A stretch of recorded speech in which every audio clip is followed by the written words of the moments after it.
You are my best friend, my biggest supporter, and the best dance partner a girl could ever ask for. You are my home and my greatest adventure. Today marks the start of the rest of our lives together, but I know it will not be enough time with you. I promise I will not take our time together for granted, and because words cannot do it, I promise to show you for the rest of my life how much I love you. I promise to always encourage you to follow your dreams. I promise to make you laugh when you take yourself too seriously. I promise to try and make sense of your word mix-ups. That's not gonna happen. I promise to hold your hand through the good times and the bad times. I promise that we're old and gray. We will look back on our lives together and have no regrets. From this day forward, you will never walk alone. You are my everything, and this is my promise to you. I love you. Oh, baby. Well, you got through it. That's a problem. Oh, baby. I don't want to read mine now. That was good. All right. My dearest Annie, there is a memory I continue to go back to that always lifts my spirits to new heights. It's a memory where that beautiful smile of yours is accompanied by your eyes that continuously melt me. A memory where the rest of the world just evaporates and it's just you in front of me. It's a point of time where everything I once knew about my life, my purpose, and myself changed for the better. This moment is where I was officially given my greatest gift. I love this memory because it's our first date. Lightning struck me that afternoon, and my heart continues to be full each and every day since. I had pneumonia, I was stressed from study, I was overwhelmed with work, and I had a dog who still to this day doesn't want to be easy. Yet all of those concerns disappeared while we laughed together. You were my rock there, and you are my rock now, and you've been that has never changed. With each challenge we faced, you've been either leading the charge or standing next to me, giving me what I need to push forward. You were the calming voice when I was in Virginia alone. Mm-hmm. You've been the one saving me many times over, and more times than I want to remember, our dog Bella. You provided me with courage and strength I didn't know existed. Your selflessness of love is why wherever you are is where my home is. You've given me so much already, so my vow to you is I will only love you deeper each and every day forward. I will cherish our union the rest of our life. I will always trust and respect you, laugh with you, cry with you, loving you faithfully through the good times and the bad, regardless of the obstacles we're going to face together. I have and will continue to give him my heart and my love from this day forward for the rest of our life. Some memories are of a time that can't be revisited. That's what makes my special memory so special. It's where our great love story started, and it's where it continues to build from that day. I love you now, I love you then, I love you now, and I will always love you.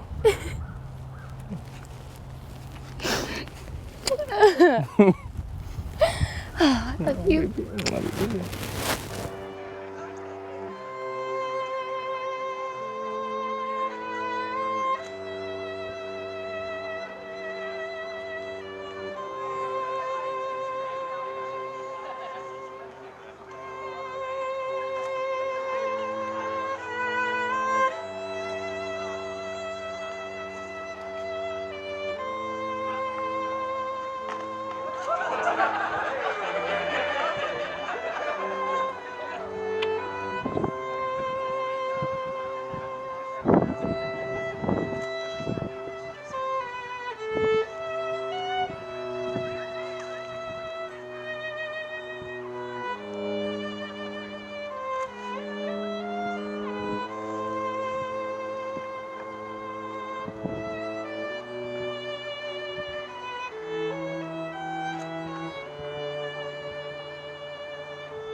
Please, everyone, be seated. Wedding party included.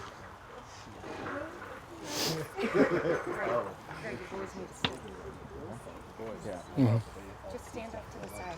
Just stand off to the side. Okay. Yeah. Hey boys, you want to stand on the side?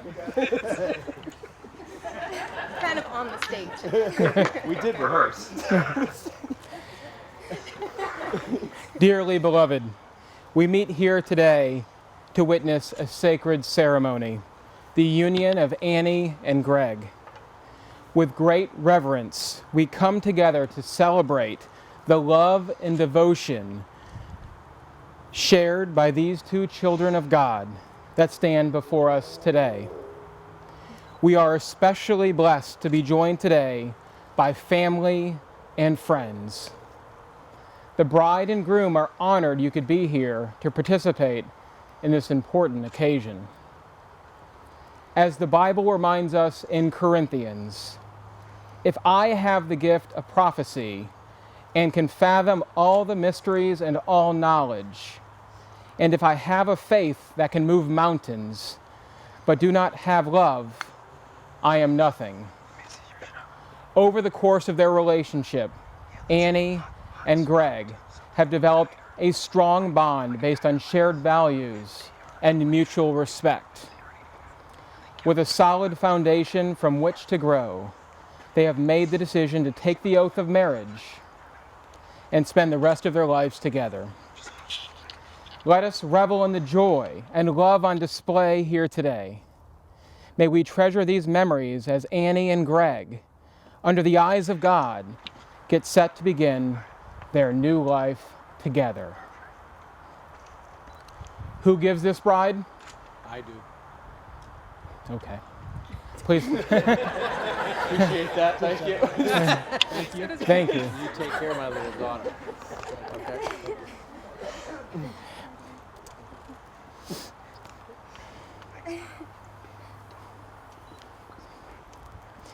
If anyone has cause to object to the forming of this union, speak now or forever hold your peace. I invite Matthew Delaney for the first reading. Right here. Stand right here next to me. Love is not patient. Love is kind. It is not envy. It is not boast. It is not proud. It is not dishonor others. It is not self-seeking. It is not easily angered. It keeps no record of wrongs. Love does not delight in evil, but rejoices with the truth. It always protects, always trusts, always hopes, always perseveres. Love never fails, but where there are prophecies, they will cease. Where there are tongues, they will be stilled. Where there is knowledge, it will pass away. Amen. Amen.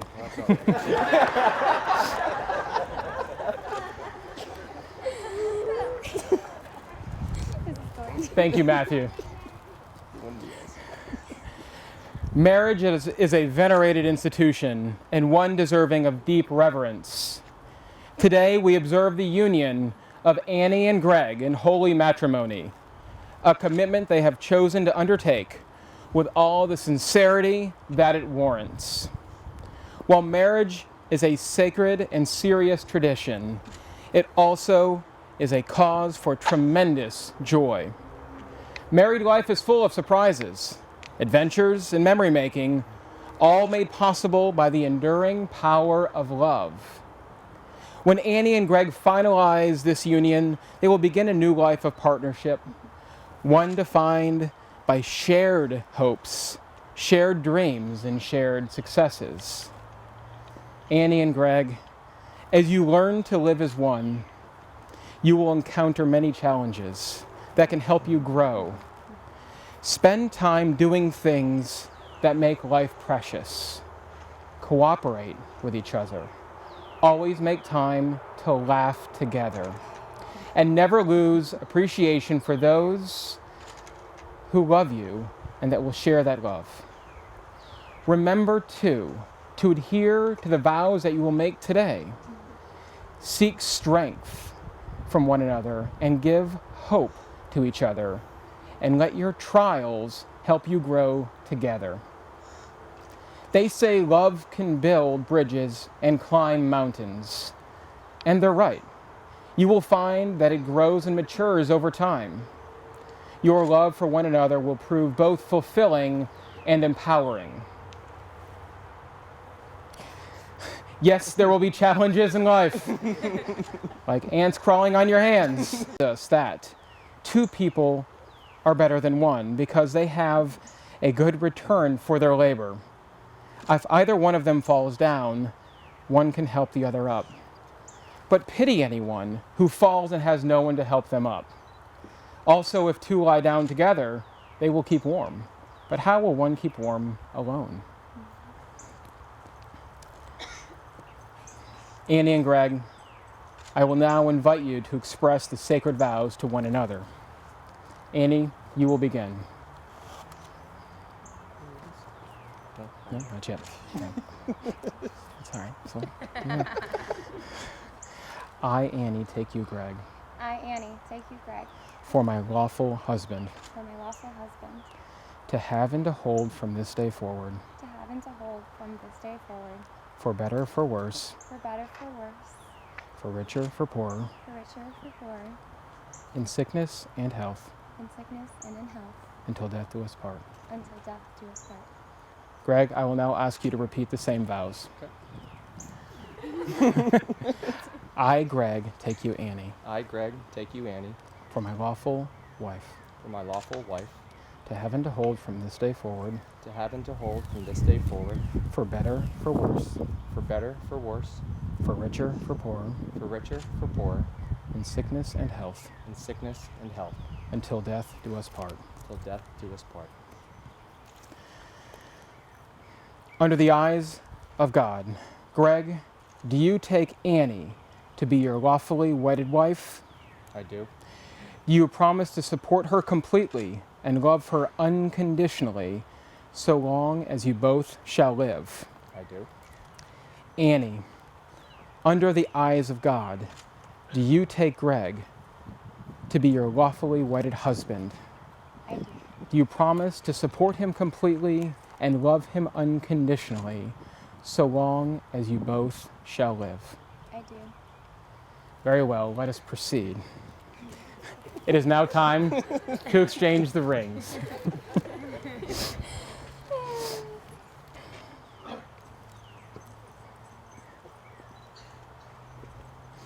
The circle formed by each ring is a symbol of your love and eternal commitment to each other. May these rings remind you always of the sacred promises you've made to each other, today in the company of your family and friends. Greg, you will go first. Please repeat after me as you place the ring on the hand of Annie. I, Greg, give you Annie, I, Greg, give you Annie, this ring as a symbol of my love, this ring as a symbol of my love, commitment, and the eternal vows we have made today. Just trying to put the ring. Commitment and the eternal vows Commitment and eternal vows we have made today we have made today to each other. to each other. With this ring I thee wed. With this ring I thee wed.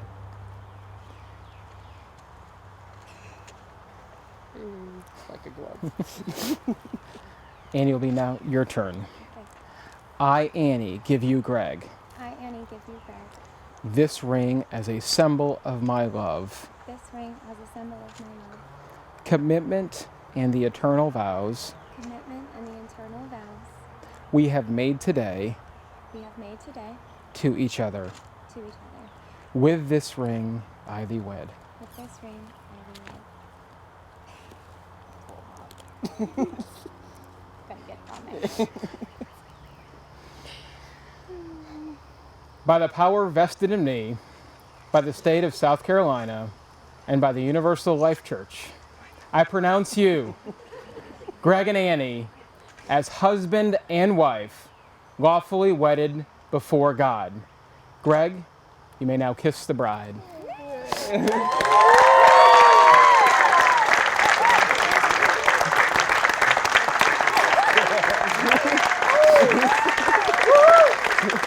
Ladies and gentlemen, it was with great honor that I officially present to you Mr. and Mrs. Greg and Annie Polson.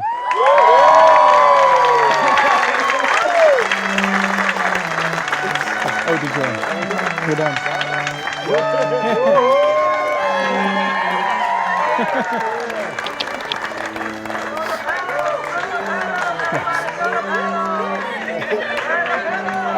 Thank you. All right, go ahead.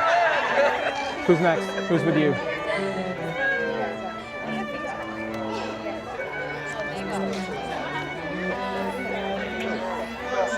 I don't control this part.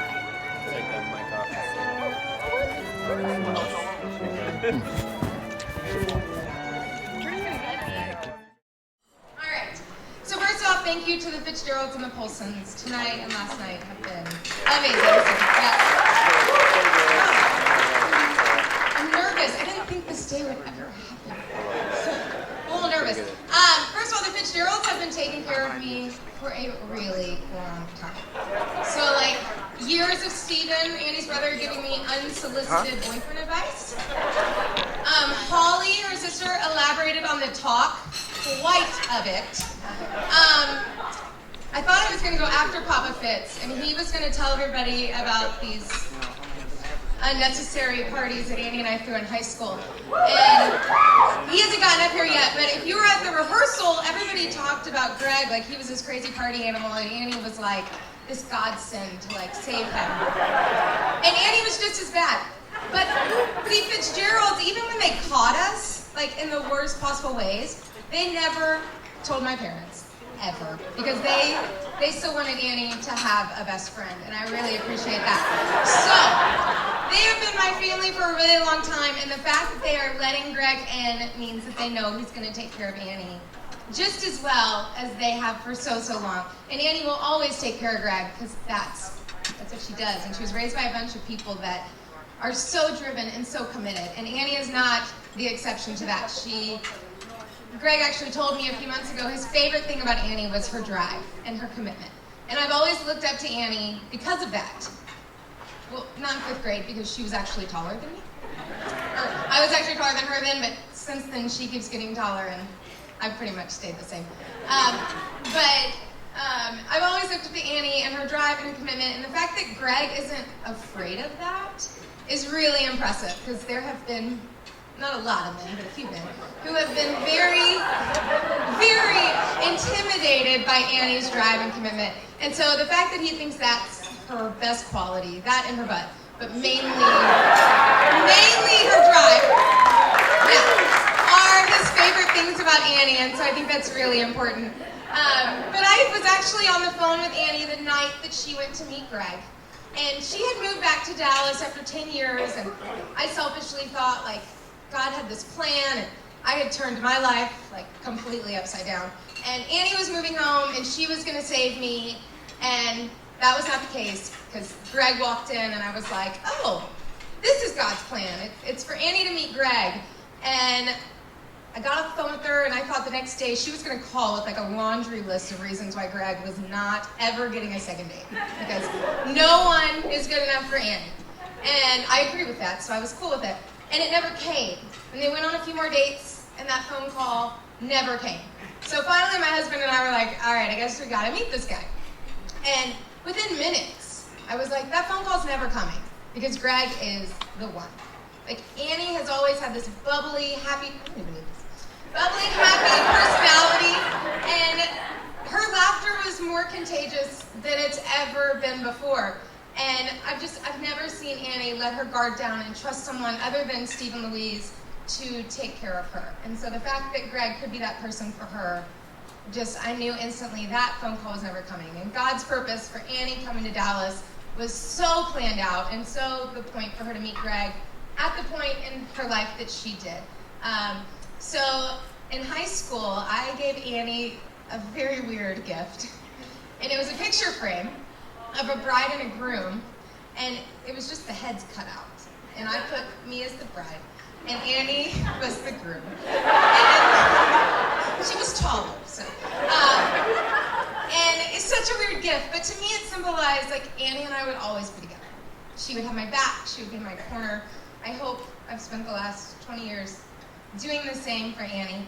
And with tonight, I felt like I kind of had to replace that, since Annie, one, wasn't the groom, and two, I'm not the bride. So I want them to come get their gift. You can come too.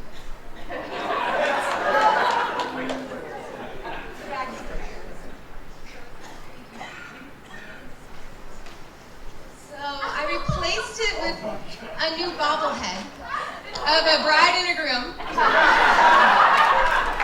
And it was really harder than it should have been, in a weird way, for me to replace myself with Greg. But Annie has never, ever wavered from her support for me since the day I gave her that picture frame. And I know that Greg and I will both spend the rest of our lives keeping Annie, yeah, she's not getting rid of the other one, it's just going with it. Keeping Annie happy and being the person that Annie deserves. So I'm hoping that this will be out every time I visit. Yeah. So I have two things that I ask of the bride and the groom. And one is that Greg keeps dancing just to see Annie smile. And you're all going to get to see that later. But when Annie's laughing, the whole world is a better place. She has this contagious laughter. She doesn't compete with people. She doesn't judge. Everything she does is to make people happy. So I know that she will be the best wife that Greg could ever ask for. And I also ask that you pray for each other. And that everyone in here prays for their spouses or their significant others, because it is impossible, and I've tried, I'm married, so I get it, to be upset or harbor resentment or to be frustrated with someone when you are praying for them.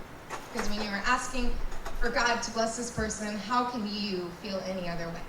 So if you keep laughing, and you keep smiling and dancing and praying for each other, there is nothing the two of these can't conquer, and I look forward to being there every step of the way. So happy birthday.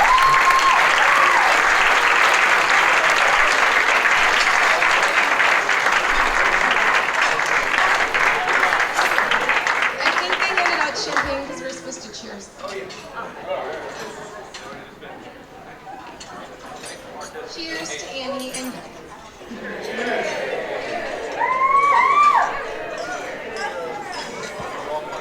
Sarah may be the next Tina Fey. I'm tell you what, it's pretty amazing, pretty amazing. Okay. Now we need the best man, Eric Shore. Best man, Eric Shore.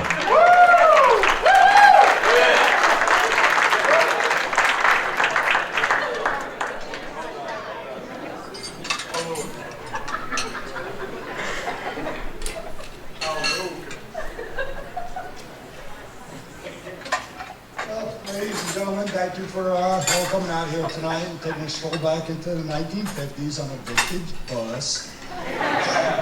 It was worth the heat, the dangerous fans, to see Annie and Greg get married in a beautiful venue. I've known Greg since the 3rd grade. My first memory of Greg was actually Leslie. She came up to me after a Little League baseball game. And Greg's wearing his Evergreen Acres blue baseball hat. And it is just a square rim and vertical on the sides. Leslie comes up to me, she goes, "Eric, can you do me a favor? Can you teach Greg how to properly crease a hat?" So I taught Greg how to properly crease a hat. And it just so happened we stayed on the same baseball teams pretty much throughout our entire youth. Comes to 7th grade, Greg and I both not the best students. So our parents tell us we need to learn good study habits, which means we're no longer going to the public school. So they looked at all the local private schools, and both of our parents decided we're going to go to Morristown Baird School. So, Greg and I now need to start hanging out more. Not as casual of friends. So Greg was playing tennis at the time. I tried to play some tennis. So we go to school, and Greg's and I's friendship really blossomed there. We did 8th grade together there, I learned good study habits. He did not. I went back to public school, and he stayed. So you would think that our friendship might have diverted at that point, but that wasn't the case. Greg, every weekend, would come and hang out with us. All my friends from high school, and Greg became sort of a infamous character in our school. If you don't know, Tom Morgacki, another groomsman, his father was the principal of our school. Didn't know Greg from a hole in the wall, but by the time senior year rolled around, Greg had been to so many sporting events and not exactly the angel that you would hope. One time, he got kicked out of a basketball game for dropping a stink bomb behind our own cheerleaders.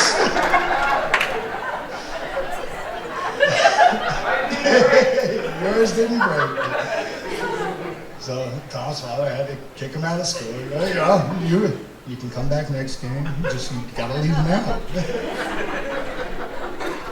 We stayed friends through college. He went out to Ohio. I was in upstate New York.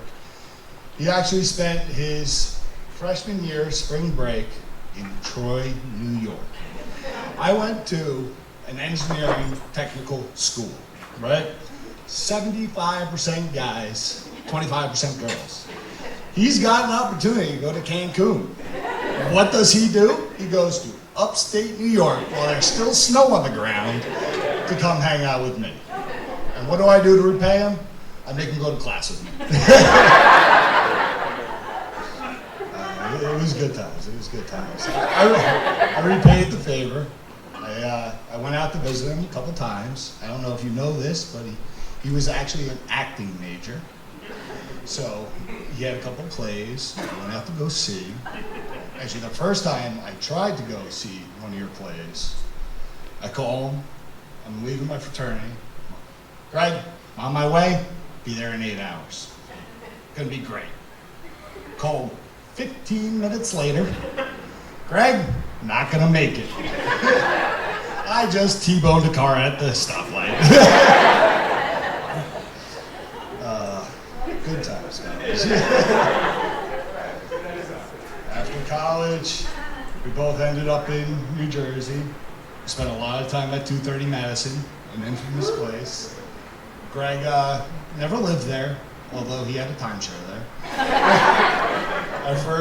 My first roommate, Ford, he would come back from a night out to Greg sleeping in his bed, yell at Greg, Greg would sleep on the couch. Once Ford moved out of the apartment, Tom moved in, same thing happened. A lot of yelling. Tom's like a gentle giant until he hits that cliff. He's very angry. But then Greg went down to Dallas against my poor advice. I told him he should stay in Boston, stick out the job he had. He wanted to be adventurous. He always wants to be adventurous. And goes down to Dallas and he meets Annie. Everything changed for the better. She came up for my daughter's first birthday. First time I met her, heard all about her. I'm like, all right, I can kind of see what he's talking about. Very good-looking girl, great personality. And then they ended up spending the night. And throughout the night, we were just laughing, having a great time. And I ended up giving Andy one of my most prized possessions. The Greg Polson Fan Club shirt. So when Greg first got out of college, he was really gung-ho about this acting career. So in a nice confidential email, he sent me his headshots. Big mistake.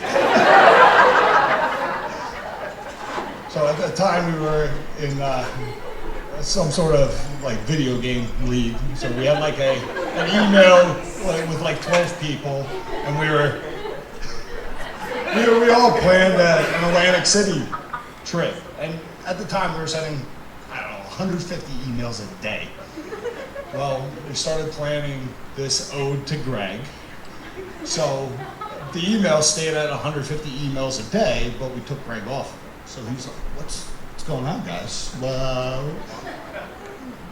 Why am I not getting emails anymore? No, don't worry about it. So Greg shows up to Atlantic City. We make sure he's the last one there. We're all wearing these shirts. It is the worst headshot I've ever seen. Greg Folsom fan club. Have you seen this boy? And a phone number in the back, which was his phone number. I love this shirt. But I had to give it to Andy because that was the rightful owner.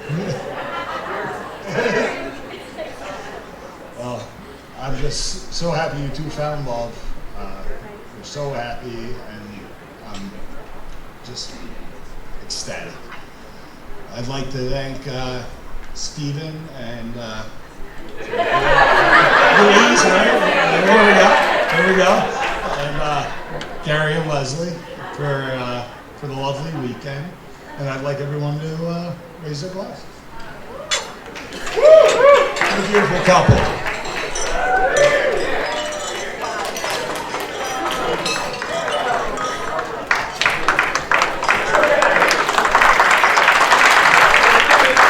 Man, y'all are some funny damn people. I'm gonna tell you what. Great. All right, the women's dad, Gary Colson. Come on up here, sir.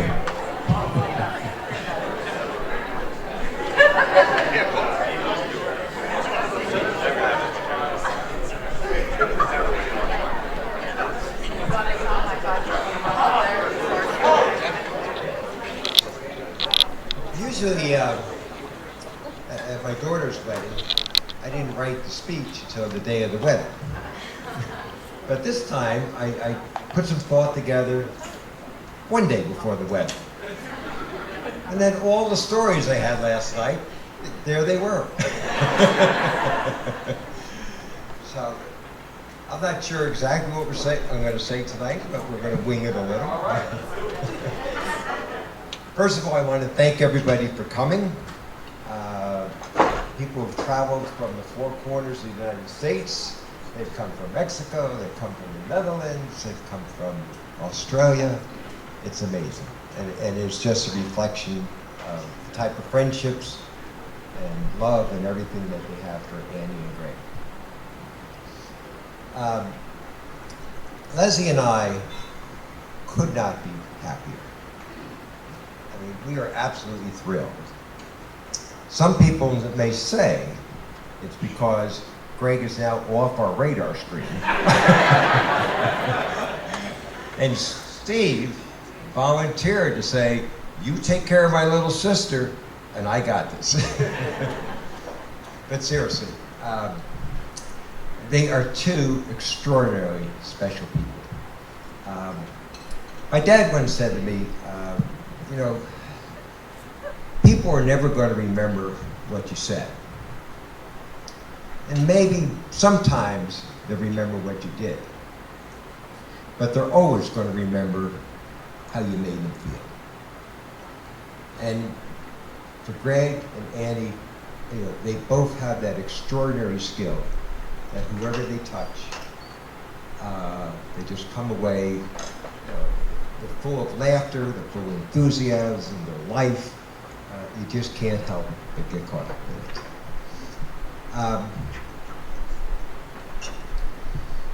I had a lot of, this was, for us, for Leslie and ourselves, this is truly a marriage made in heaven. And, a lot of people may know, how they met, and it's all serendipity. And as Sarah said, somebody had a plan, this was God's plan. And the fact that they lived in the same apartment in New York, apartment building.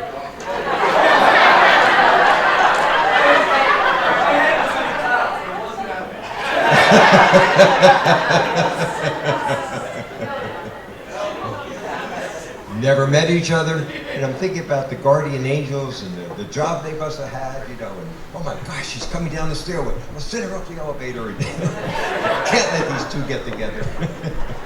But it's just, it's amazing. When everyone had the opportunity to meet Annie, and we were the last ones. You know, we hadn't met her. Everyone said, "Oh, I can't wait to meet Annie. She's fantastic." And I was a little nervous about that because Greg had invited us a few times to go out with some of his girlfriends.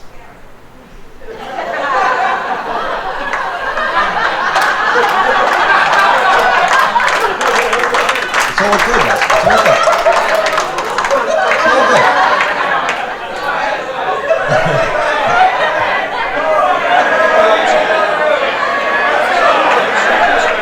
Wait for the story to unfold, Leslie.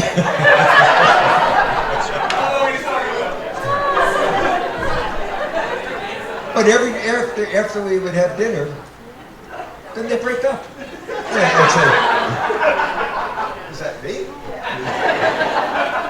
So when we finally had the opportunity to fly up to Washington, when they came to Washington, you know, we were a little nervous about this.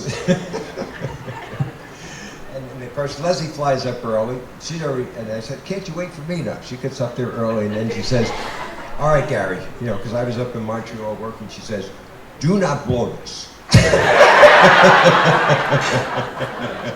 You better bring your A game. We went out for dinner, and I tell you, the laughter just flowed so much all night. It was so natural. It was just amazing, and you know, I was just along for the ride because I'm not as funny as these guys and as funny as Leslie, but it was just amazing. And in fact, when we were finishing up with dinner, we had a table on our right. It was an outdoor setting. And then we had a table behind us, and they both asked, "Can we join you?" And that's just who they are. That's who they are. One last story before we get to the toast. Leslie and I have always been very fortunate that we've had a very close family. Even as the family moved to the next generation and down to the little guys, everyone just loves being together.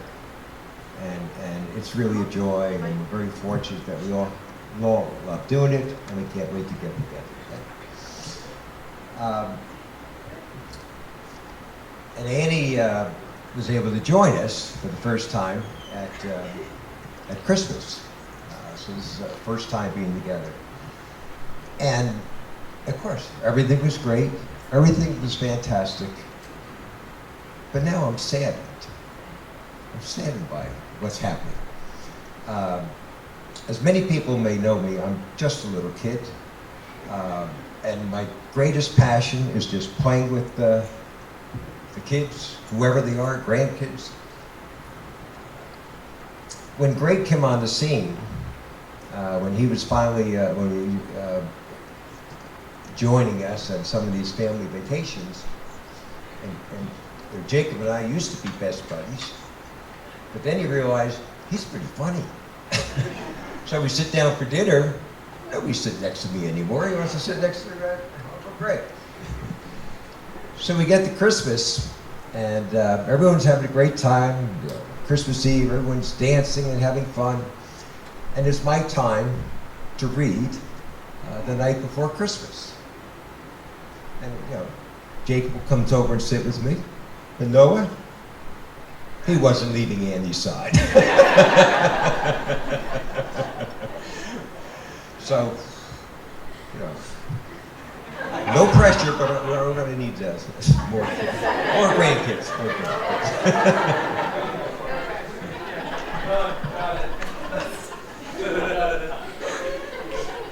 But anyway, to the toast.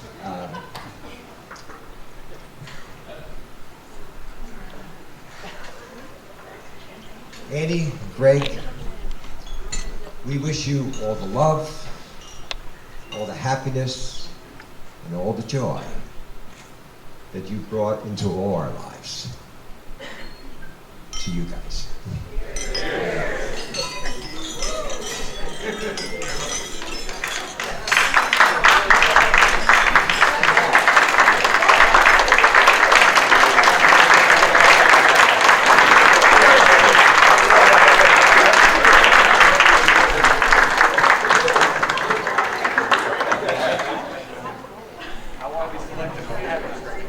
And the next is the bride's dad, Stephen Fitzgerald.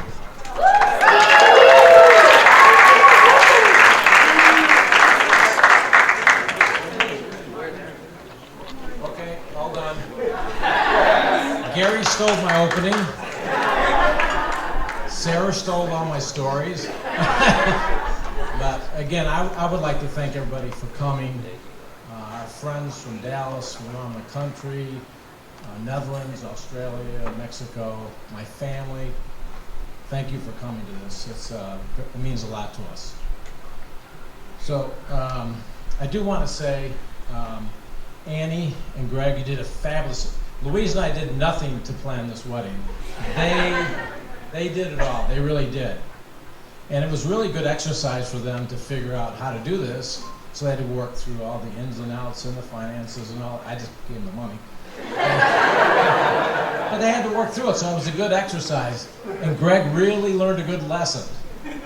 Right? What's the lesson, Greg? Yes, Annie. Yes, Annie. Yes, wife. We met Greg, I think it was at the Ritz-Carlton, right? First time. Louise and I were over there. We used to go to the Ritz-Carlton a lot, and he was over there, and he came and met us before Annie even got there. But and I think the first couple months or a couple weeks, Annie took care of Greg because he was sick, right? So, but I knew from the time Annie met Greg that there was something different. It wasn't the other wacko guy she dated.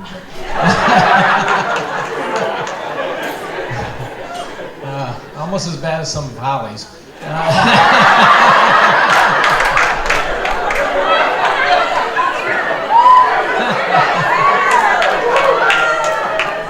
Holly had the gay cowboy guy.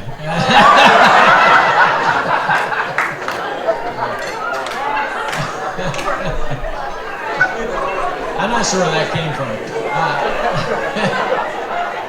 But I do have to tell a story.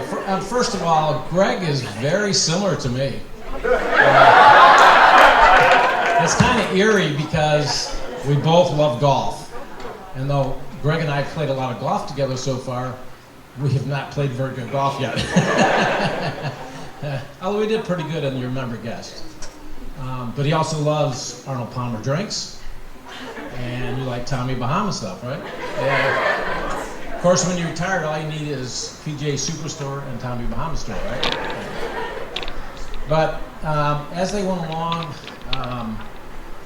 came the day when Greg wanted to go out to dinner with Louise and I. So we went to the Capitol Grill in Dallas, and I kind of knew it was coming. And so Greg's there, he's getting a little nervous and itchy. It's just Louise and I and him. And then he finally says, I gotta ask you something. I said, okay. So he said, I'd like to marry Annie. And I turned around and looked at him and I says, no. I didn't do it. And I wish I had somebody with a camera because his face went.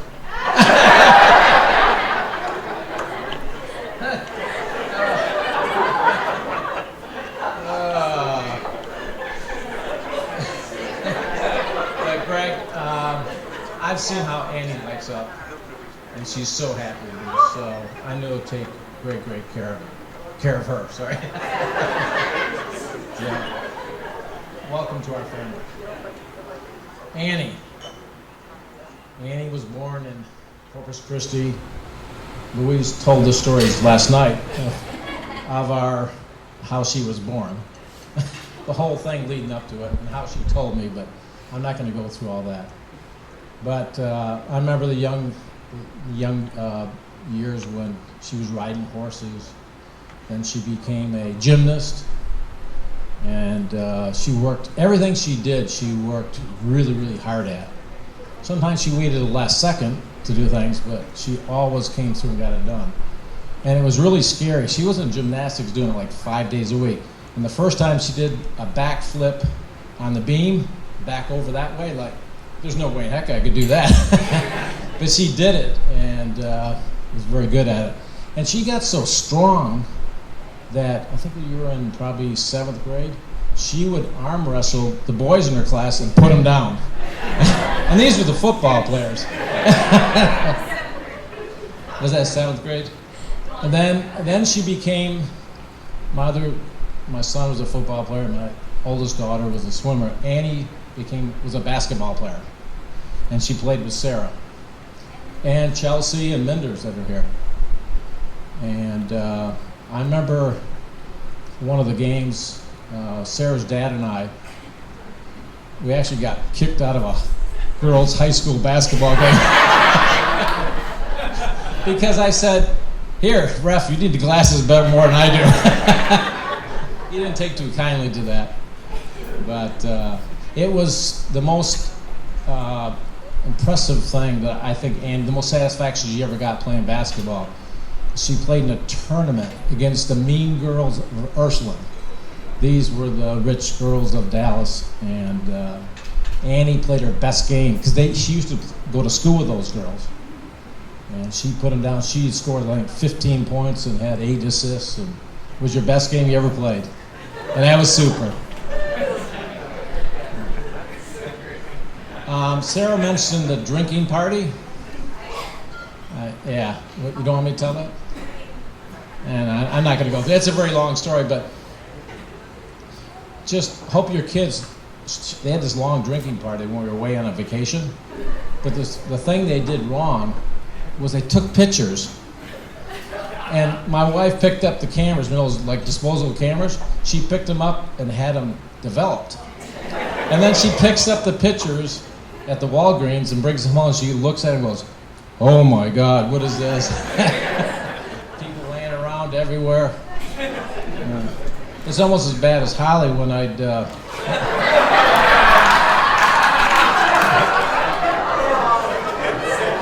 Now, I used to have gin and vodka in my house, and I'd have friends over, and I'd pour them a drink, and they said, "This tastes like water," and I tasted it was water. They filled my gin and vodka bottles with water. And then Annie wanted to go away to fashion school to learn the merchandising side, not the design side, but the merchandise side, which was in line with our family history. My dad owned a department store, and we grew up on that merchandising side. And so she wanted to do that, so that's great. I said, but it's kind of scary going to New York City. But I felt good because I knew the guys there probably wouldn't bother her. Not in fashion school.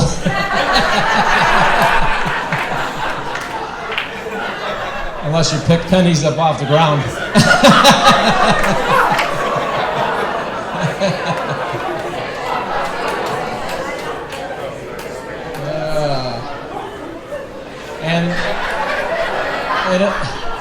As Sarah alluded to, Sarah and Annie went on many, many cruises with us, and we had great times.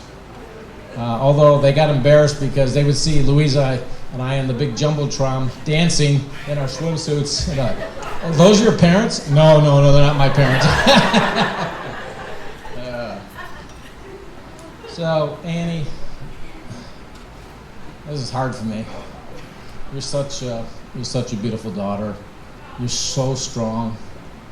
You got tremendous drive, and when you want to get something done, you go at it and get it done, and very loving and caring. And I know you're going to take really good care of Greg, and I think he probably needs it. But thank you. I mean, I don't know what else to say. You're just have a joyous and happy and loving life with Greg, and may you bring us some granddaughters. We have a lot of grandsons, but we need some granddaughters. But cheers to you. Cheers.